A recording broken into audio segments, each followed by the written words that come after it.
Sanibona. Ninjani? Naze nabahle ku-Heritage Day. Naze nabahle. Nibahle ngezo.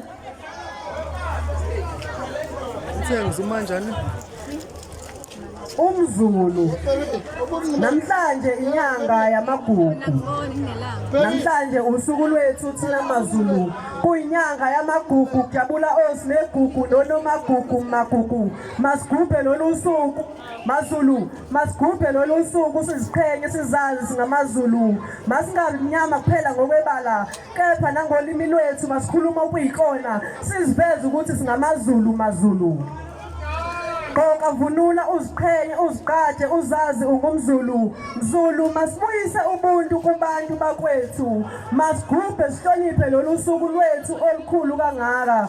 Ntombi yomZulu qoqa vunula uzigqaje uziqhenye uzazi ungumZulu. Insizwa yomZulu qoqa vunula ngebheshi lakho uzigqaje uziqhenye uzazi ukuthi inzalo kaShaka noDingane indlela esenza ngakhona ngathi indlela esenza ngakhona uShaka bajabula ngathi akube khona.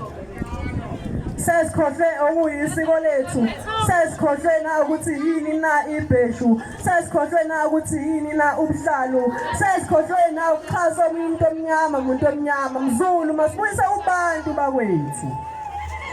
Ngalolu suku lwanamhlanje likhona ithemba liyathembisa ukuthi lapho bekhona eShaka bazojabula ngathi masijabule maZulu. Phambili ngomZulu phambili.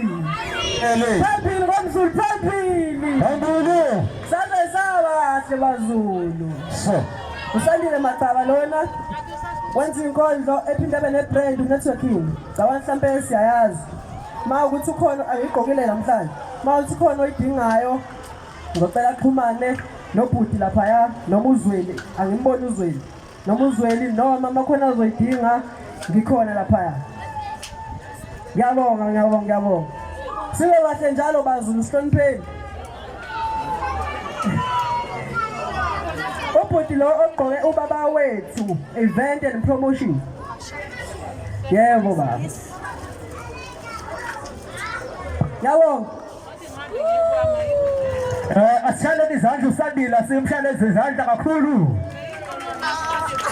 Ibhalile lensizwa le into engiyithanda kuyona ibhala inkondlo ngomZulu. Ukhuluma